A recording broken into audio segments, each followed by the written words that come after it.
let's start with this. USC, in its first season in Big Ten competition, is 4-5 and fourth from the bottom. So if we're taking a look at what USC has been about, it's not been a whole hell of a lot. And this is in a year in which many of us expect USC to purport itself like a top 25 program.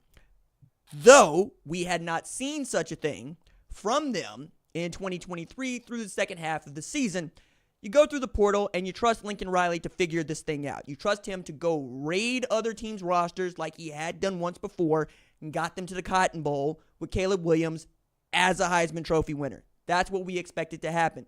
When he makes a decision to go with a quarterback, you give him the benefit of the doubt.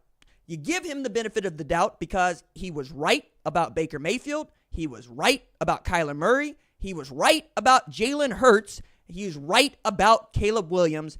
And now it looks like we found the first guy that he has gotten wrong since being a head coach, offensive play caller at the Power 5 level, Texas Tech notwithstanding, in Miller Moss, okay?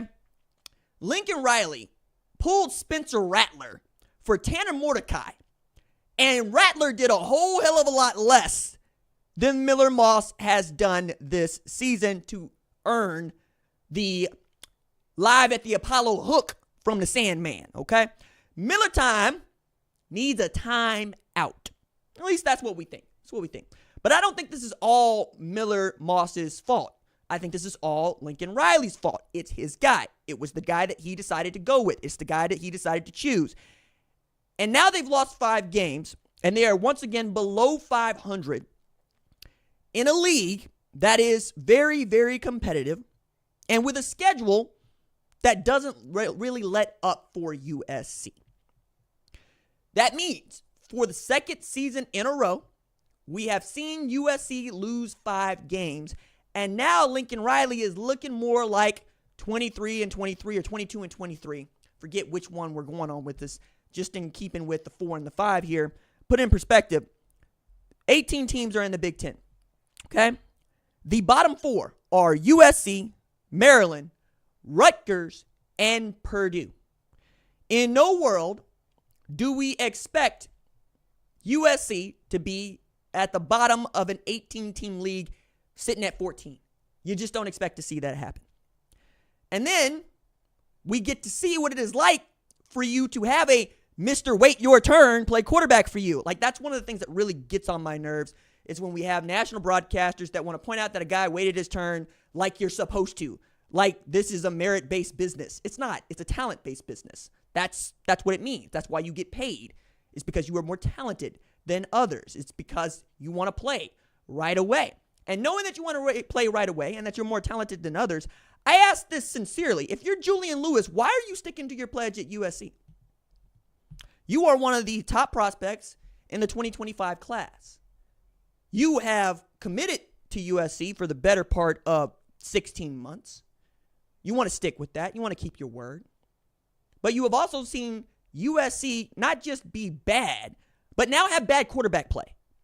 And that was the reason for which a quarterback should always want to play for Lincoln Riley. You know, there's maybe 5 other guys I could say that about. One of them is Steve Sarkisian at Texas. One of them is Notre Dame's Marcus Freeman, because he's going to just kind of let you do what you need to do. Another is Ryan Day at Ohio State. Another is Dan Lanning at Oregon, because he's going to let Will Stein do what he needs to do. You can go from there, right? We understand who is going to be producing quarterbacks in this 2025 NFL draft. But if you are Juju and you have seen Miller Moss throw 3 interceptions in a game like he did in the loss against Washington, and you have seen USC take losses to teams that they shouldn't in games where the quarterback is throwing for 50, has 50 pass attempts, and you still don't have him in a great position to be a nationally recognized name for being great, why are you sticking with your pledge? I'm curious about this. I really am. I would like to know what they're thinking, because loyalty only comes from what you have done for me lately in college football. It's actually true across the board when we're talking about sports. Loyalty only gets you so far. What you have done in the past does not affect what you have done in the future.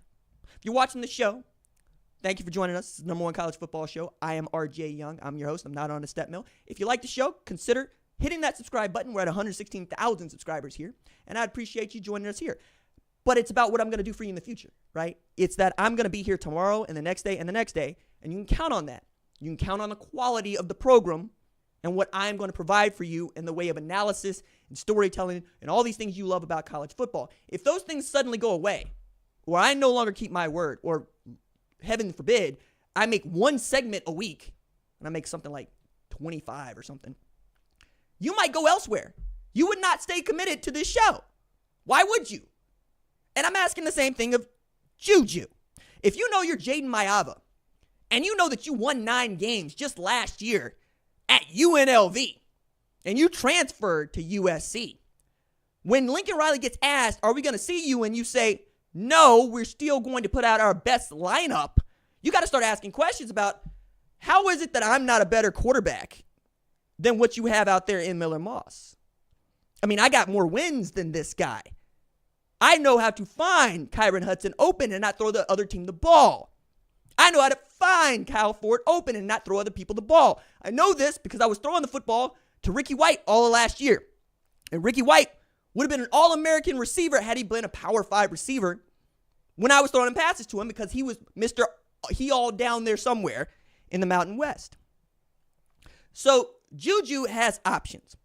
And he had narrowed those options to USC, who is committed to, Indiana, who in June didn't look like nobody and now looks absolutely like somebody, and Colorado. You know Curtis Works probably on his way out at Indiana.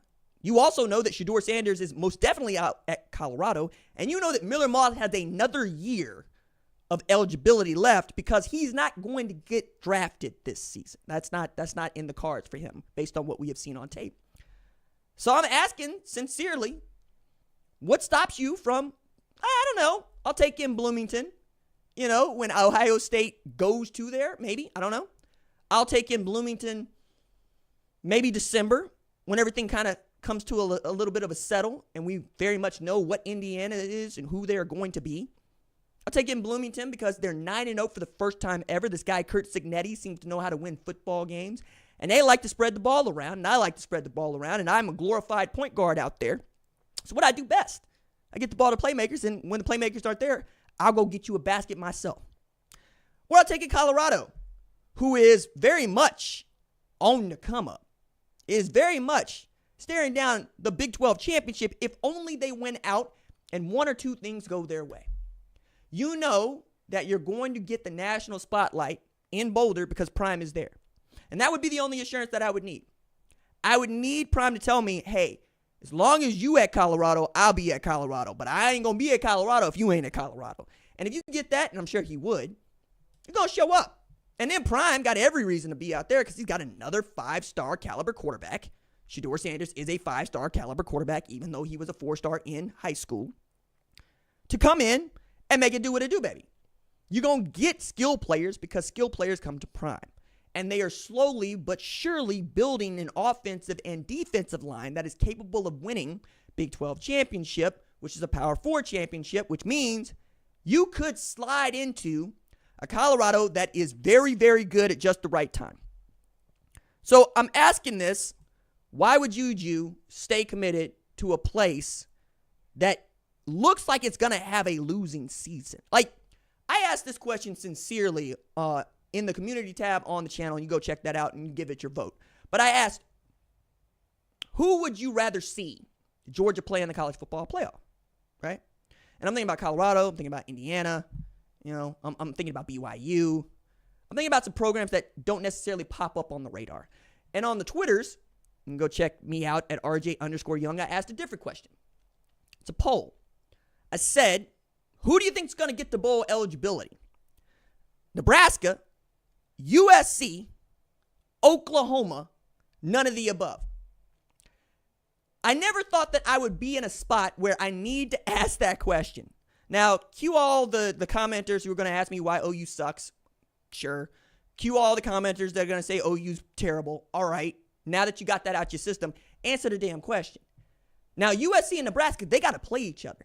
And both of them all of a sudden look terrible.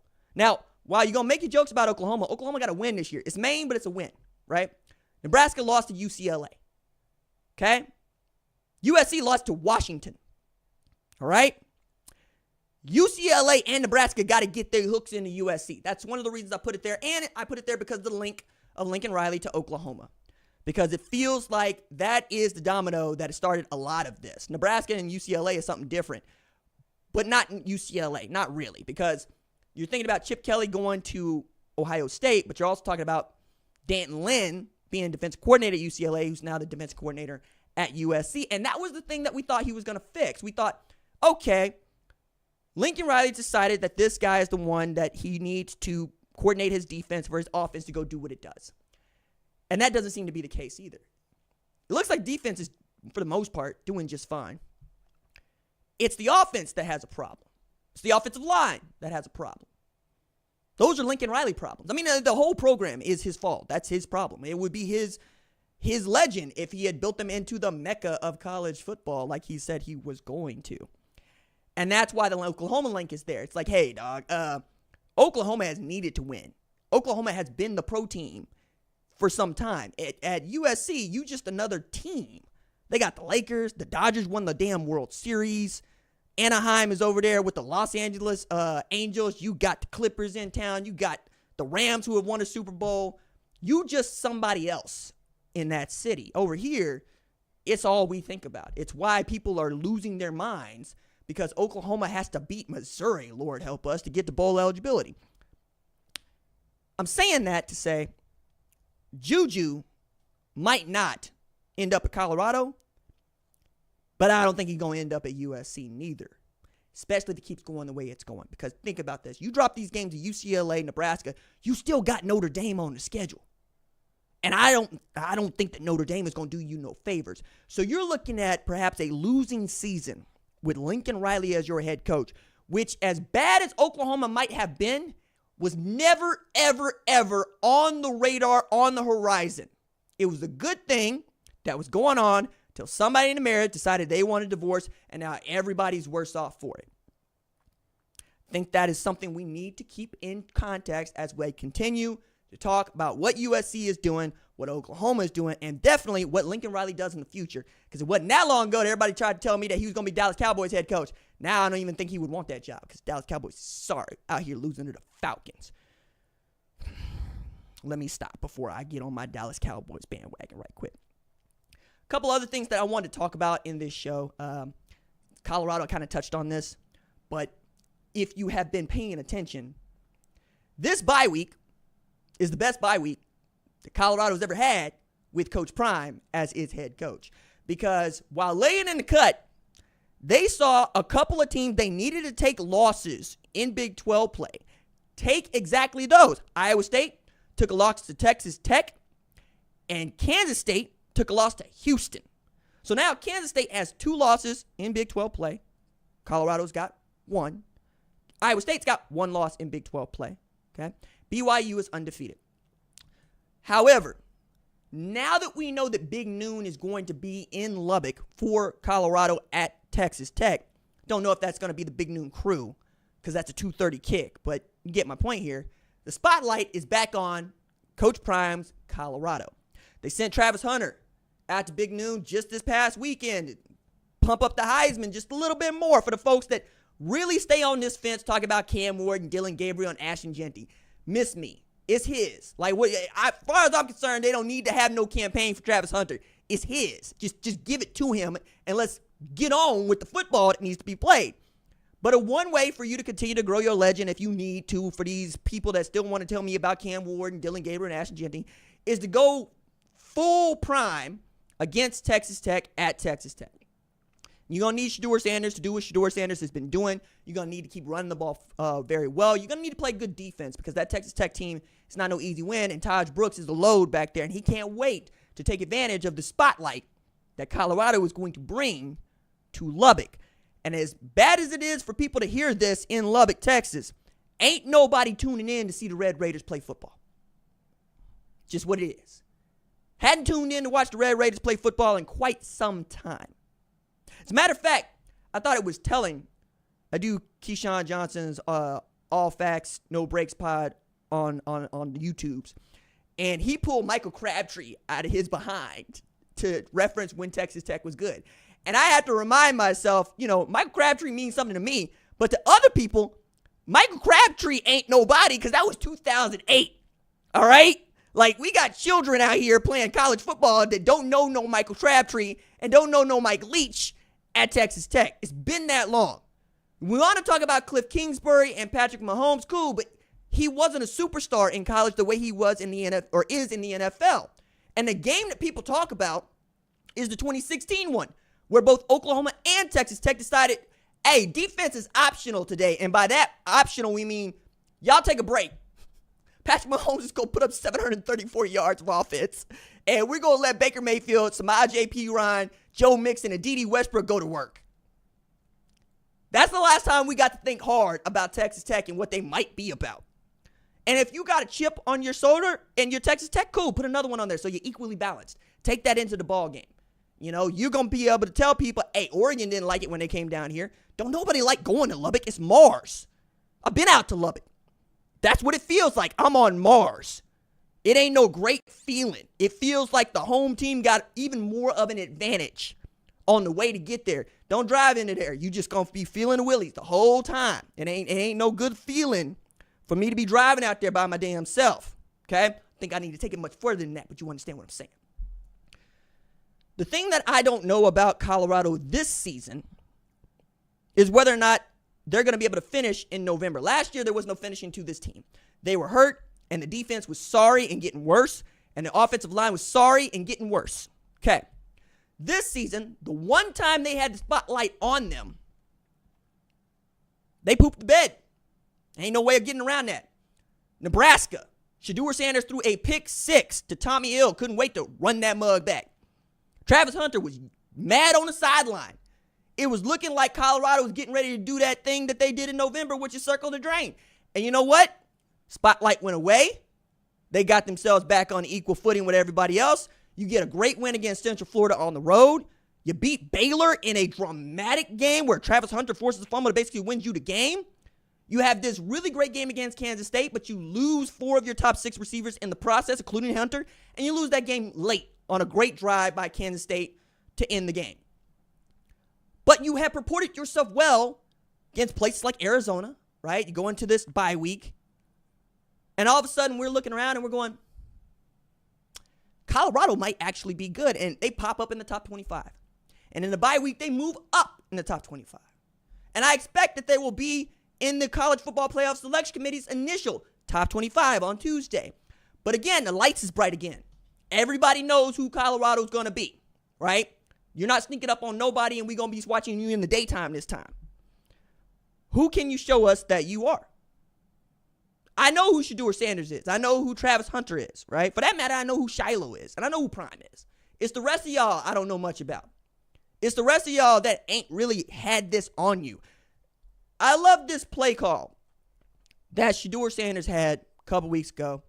They were down wide outs, and he went to a wide receiver, and I don't want to say dude's name because he kind of put him on blast, but he said, hey, look, is you all right? And he said, my ankle rolled. I rolled my ankle, and he said, Itch, is you going to go down there and catch this goal ball or not? And I was like, yes, that's what I want. That is the energy. That is the energy I need everybody in Colorado to have. Itch, is you going to go down there and catch this goal ball and you going to scratch? You know what I mean? Like, is you going to do it or is you going to scratch? I love that. I want to see all of that on Saturday at Texas Tech, where I'm telling y'all, these cowpokes and these barrel racers is going to show up in force, okay? You're going to have some people that think bulldogging is a way of life. Team roping is a way of life. There is some lady out there who's going to be wearing this belt buckle that she won at a barrel racing championship just last Saturday. They want this in the worst way. This is also the program that uncovered, hey, we can hack coach to helmet communication. We got it on tape. We have sent it into the Big 12. We can do it. Anybody else can do it. We're looking for cheaters. We need every advantage we can get. They not playing when they got that lady playing like cosplaying Zorro on that horse. That is how they live. That is how they get down. And they got a dude that they get behind in Joey McGuire who knows exactly how to coach a football team. I'm telling y'all, yes, Colorado could make the Big 12 championship. And yes, there's a road for Colorado to make the college football playoff. But it begins with Texas Tech. And then we'll see. It's wild, man. If you looked at their schedule to start the season, and you looked at the last 4 games they got, Texas Tech, Utah, Kansas, Oklahoma State, you'd be like, damn, that sounds like 4 L's. All those teams save Texas Tech are trash. Like every one of them. Oklahoma State's not any good. Arizona State came and whooped they behind by 3 touchdowns, and it was a 3-hour weather delay in Stillwater. Kansas, falling off the map. Utah, falling off the map. Colorado, still healthy, still thriving, ready to do something. I can't wait to see how this is going to go for them. I really can't. It's going to be fun. Talk a little bit about Georgia and, more importantly, Carson Beck. Because I was shocked to see Georgia at number 2 in the Associated Press poll ranking this morning. Mostly because I don't think they watched the Florida game. And I don't think they watched the Texas game, for that matter. Because based on what you have seen from that offense in the Texas game and in the Florida game, that is not one of the 2 best teams in college football. You need a functional offense to be one of the 2 best teams in college football. RJ, but they won this game 34-20. Did you watch Carson Beck throw 3 interceptions for the second game in a row?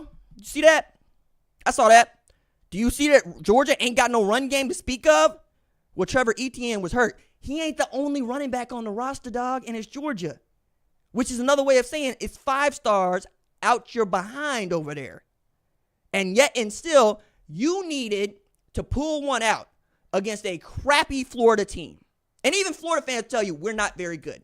We weren't very good before this game started, and then they lost DJ Lagway, and they put third-string quarterback in there who was a deer in the headlights, Lord bless him, and the third-string wide receiver, and the second-string tailbacks, and the third-string safety, and they still damn near earned a win. It was 20-20 late in the 4th quarter. RJ, that's their Super Bowl. What? Stop that. We only play 12 games a year. Every game is your damn Super Bowl. That's what it is to play college football. We got to hang it all out on Saturdays. And Lord help you if you don't win by enough. Because we won't let you be one of the best teams in college football. We will let you ride on your coattails. How can you look at what Ohio State did to Penn State and believe that Ohio State hasn't done enough to be the number 2 team in the country ahead of Georgia, and Georgia has? Well, they went on the road to beat Texas. No, the defense went on the road to beat Texas. The offense was in their way. The thing about Carson Beck, though, is Kirby Smart and Mike Bobo ain't going to be moving off of him. It's just not happening. Like, I seen a couple of y'all asking the question, like, are they really that bad at the backup positions that they got to keep rolling Carson Beck out there? No, Gunnar Stockton can play and Jaden Rashada can play. Both of those dudes are good. But Carson gives them the best opportunity to win football games of those 2. As a matter of fact, it wasn't that long ago that people kept trying to tell me that Carson Beck was a better quarterback than Stetson Bennett. And I'm like, well, if that's the case, then throw him out there. Well, he's not in a hurry and we don't want to burn him. Okay, fine. And you know what? It worked for them. They won 2 national championships. But now you got a Carson Beck who's pressing. Last year, he completed 72% of his passes. This year, 65%. And while I might do what you do, which is point to, hey, man, he did have Brock Bowers out there. He did have Ladd McConkey out there. It ain't like he ain't got dudes out there. Like Dylan Bell actually got them started on end arounds.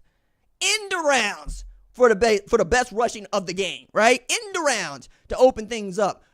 Florida was arrogant enough to be in cover 0 against Carson Beck and Georgia. You know what cover 0 means? It means I'm going to give you the middle finger because I don't think we need anybody over the top. That's what that means. It means I don't respect you. You can't go downfield on me. That's not something you should be saying about a guy that people were telling me was one of the 10 best players in college football to start the year. So what's he doing wrong? Well, throwing the ball to the other team. But he's also throwing the football in spaces where he wouldn't last year. He is making a bad play worse. There are opportunities to throw the ball away. And it ain't fun, but it does prevent the other team from possessing the ball and taking advantage of you. this season, I think he feels more pressure to win this national championship than last year because he knows he's gone after this year.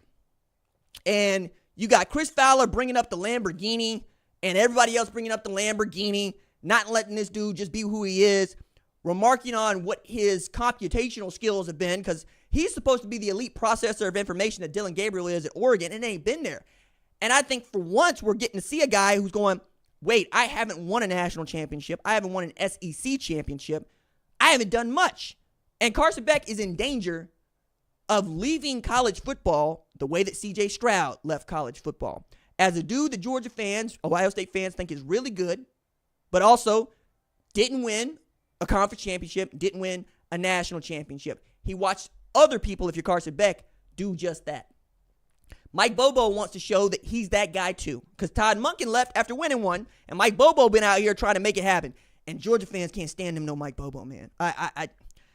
It is one thing for you not to stand Mike Bobo. It's another thing for Kirby Smart to say, we got to throw the football to win. We've had to. Throwing the football is what we got to do to win. We're going to pass. And you know what? He's been better game to game in as far as like passing yards.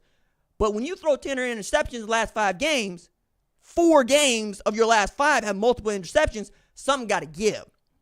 And in a SEC that has never felt tighter, you are going to play with fire against Ole Miss, and it could bite you. Like, they out here giving you matches with lighter fuel. They can't wait to go after you. You see what they did to Arkansas?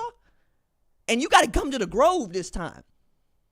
Now, that defense might be up for it, but so is that Ole Miss defense. And if it's Ole Miss's defenses versus Georgia's offense, I expect Ole Miss to watch this Florida tape and do better because that's what's been occurring. You know, I've watched this over and over this year. Somebody watches someone show where the weakness is on the football team, and the next week, somebody takes advantage of that. Tennessee, Oklahoma. Arkansas said, hey, we just watched the Oklahoma film, and we did it. You know, thinking about South Carolina and A&M, right? We watched what A&M did to LSU. We said, oh, okay, cool. We got that at the house. We'll just run our offense against us, and we'll stop it. And that's what they did to Marcel Reed, Colin Klein, and that A&M offense. Ole Miss is going to do the same thing against this Georgia football team. I'm telling y'all. They're going to watch this Florida game, and they're going to put that into work with this roster that they have paid an arm and a leg for. Carson Beck needs to figure it out because short of an injury, he's finishing the year. Just what it is. Is he on thin ice? No, he is not on thin ice. It's his ice. And whether or not they make it to a college football playoff is going to be on him and almost certainly no one else. If you're in here and you like the show, please hit the like button on the live stream. Helps other people discover the show. And if you haven't subscribed to the show, please hit the subscribe button. It doesn't mess with your algorithm. If you came across the show because it showed up in your homepage and whatnot, that is YouTube suggesting to you that you might like the show. And you know what? If you don't, no harm, no foul on that one, right? But I would appreciate it if you did and you come through and you say things in the comments. I'm in there. If you are, nasty, I can't tell you I'm going to be kind to being nasty, but if you're kind, I'm usually kind back. And if you're asking sincerely, and usually people say, hey, sincerely or seriously for an opinion, I try to give you one, right? This is a growing community that is built on a foundation of Oklahoma and Oklahoma fans. I get all of that, but I do this job nationally. I'm going to talk about college football across the board. And you can see there are segments that don't do as well because as much as people say you only talk about this, turns out y'all don't care much about Penn State. And you know what? Maybe Penn State doesn't care much about Penn State because James Franklin is the John Cooper that Ohio State fans try to make Ryan Day out to be. And I need y'all to stop that, okay? Stop making Ryan Day out to be John Cooper. That's not him. That's James Franklin, who's 1-13 against top 5 opponents, okay?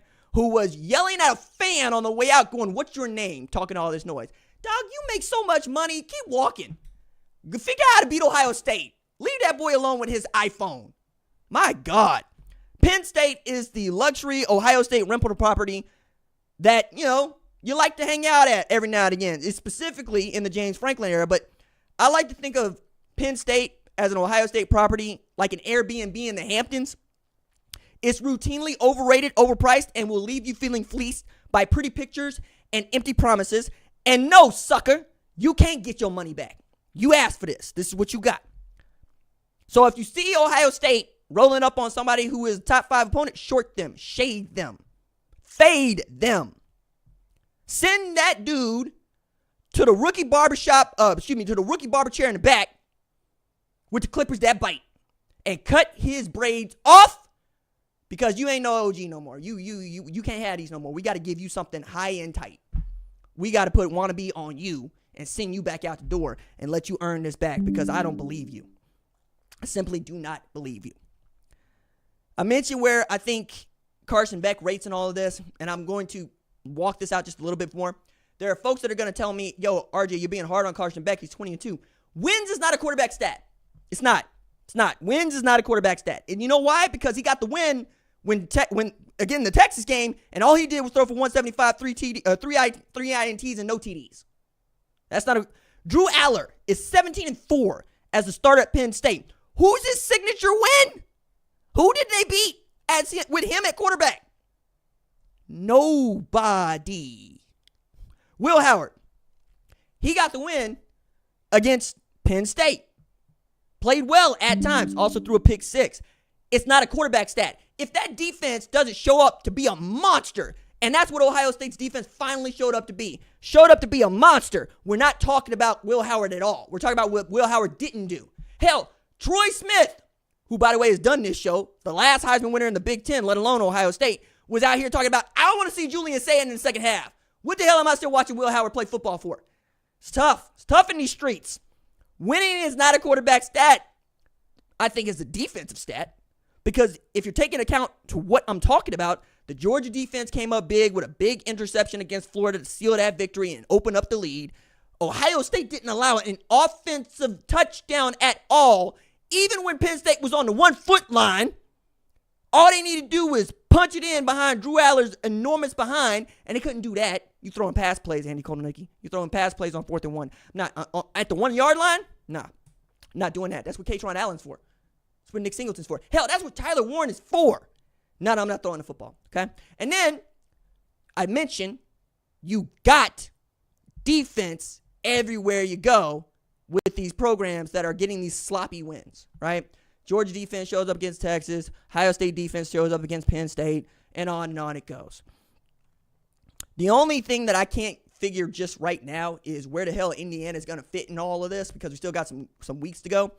And I'll remind people that Tennessee was once the number 1 team in the country in the college football playoff selection committee rankings, and they were undefeated at one time, and that went away. You know what I'm saying? Indiana still got to get past Ohio State. You know, so like for all the folks that are going, Indiana's going underrated. Well, first of all, we've been talking about Indiana on this show for the better part of a month, and they're going to get their shot, just like Penn State got theirs. Difference is if you put Indiana in Penn State's clothes, you expect that team to be number 6 team in the country, which is where I put them, right? They put Penn State at number 6 in the AP, and I'm going, nah, that's number 9. That ain't no number 6. That's number 9. Look at what they have done and look at what they're doing at 2. Penn State, common opponent, Michigan State with Ohio State and Oregon. Oregon beats Michigan State at home 31-10. Ohio State beats Michigan State 38-7, a little bit better. And then Indiana stomps a mud hole in Michigan State and walks you dry 47-10. I think Indiana reminds me a lot of 2015 to 2018 Clemson, where we're not quite sure, and we won't quite be sure until they play somebody we know is good, like Ohio State. So it's coming. It's coming. But I need both of them to go unscathed. And you know what? Ohio State better name the number against Purdue on Saturday because that's the big noon game. But I'm going, Purdue is sorry, y'all. Purdue sucks. Like I wanted them to be better, but they just not no good. I also want to do a little bit of college football playoff selection committee rankings. Again, you're here and you haven't subscribed to the channel, subscribe to the channel, right? It helps other people discover it. And you know what? I'm much more likely to be kind to somebody who's got a little subscriber tab down at the bottom in the comments if you got something to say. If you come in here just to say, you know, whatever and tell me off, that's one thing, but I mean, that's not a community. A community shares exchanges, whatnot.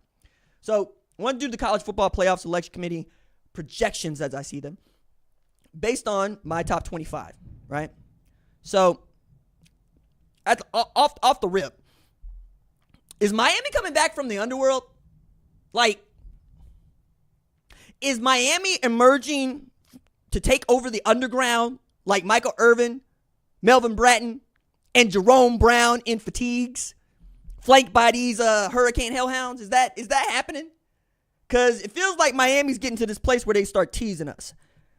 I have wanted to short Miami because I don't like the way that they're winning football games, but they are winning football games. I want to short Miami because before Colorado was Colorado with Prime, all we had was Miami. And I mean this sincerely. There are some old heads that remember Catholics versus convicts like it was yesterday. There are some old heads that remember Benny Blades going over the top of Texas in a Cotton Bowl, stomping them out, walking it dry. There are some old heads that learned from Jimmy Johnson. I'm not going to treat you all equally, but I am going to treat you all fairly. And you know what? Just win. I'll take care of everything else. There are some old heads that remember Jimmy Johnson having to defend running up the score because he's like, hey, backups want to score too. There's some old heads that remember Ray Lewis, that remember Ed Reed, that remember Clinton Portis, that remember Willis McGahee, and that Ken Dorsey also ran on that team. I would like nothing more than to be able to talk about Miami like that, but I just can't do it right now, man. I can't. You can't tease me like this. I got to wait for you to do something to somebody that I give a damn about. Coming back from 28-17 to beat Duke 53-31, I don't care. It's Duke. It's Duke. I don't care. But you know what? You beat up on an undefeated in ACC play SMU, maybe. Maybe. I don't know. We'll see. So the seeding as I got it, Oregon at 1, Georgia at 2, Miami at 3, BYU at 4, Ohio State at 5, Texas at 6, Indiana at 7, Tennessee at 8, Penn State at 9, Notre Dame at 10, Alabama at 11, and Boise State at 12, which means that your 5-12 matchup would be Ohio State, Boise State, which probably looks a lot like Ohio State Purdue this weekend.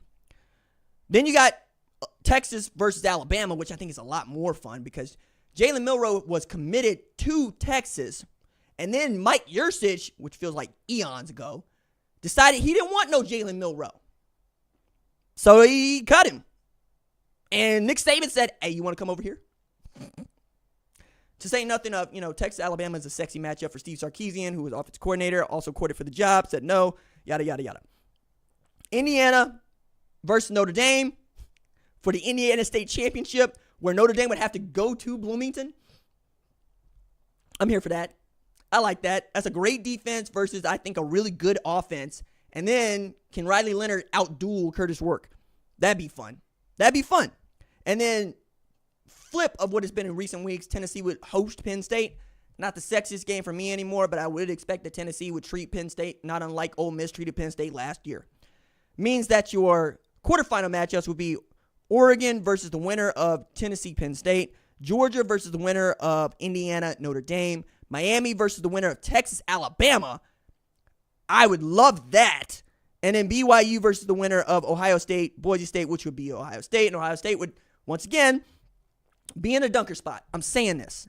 When you watch the college football playoff select committee rankings, and we'll talk about them after they do, but notice who the first Power 4 team is out, the number 5 seed. That is the spot that I want. I want to be the 5 seed more than I want to be the 1, the 2, the 3, the 4. I get to host the home game. I get to play the 12 seed, who I'm going to stomp out because it's essentially an August game, right? It's a non-conference game that you put on the schedule that you can't put the FCS team on the schedule, so you put a Group 5 team on the schedule. And then you get to play the weakest of the 4 power conference champions, which in this case would be BYU. And then you get to play the 1 seed after they might get past the 8-9, right? But they would not have that bye week to rest on anymore. So you essentially, Ohio State would be able to play Oregon in a semifinal matchup. Who wouldn't want to see that? I would want to see that. I would love that. It'd be fun. Just like this show. That's going to do it for this episode of the number 1 college football show. If you like the show, subscribe to the channel. We just went over 116,000 subscribers. It would be nice to get to 117,000 subscribers before we kick off on Saturday, and that is totally up to you. I will be here on Monday, Tuesday, Wednesday, Thursday, Friday anyway, and I hope to see you either in the comments, on the Twitters, on the Instagrams, I'm easily found. Tell me what you think. I'm reading it. Till then, I'll see you on the flip side. Doses.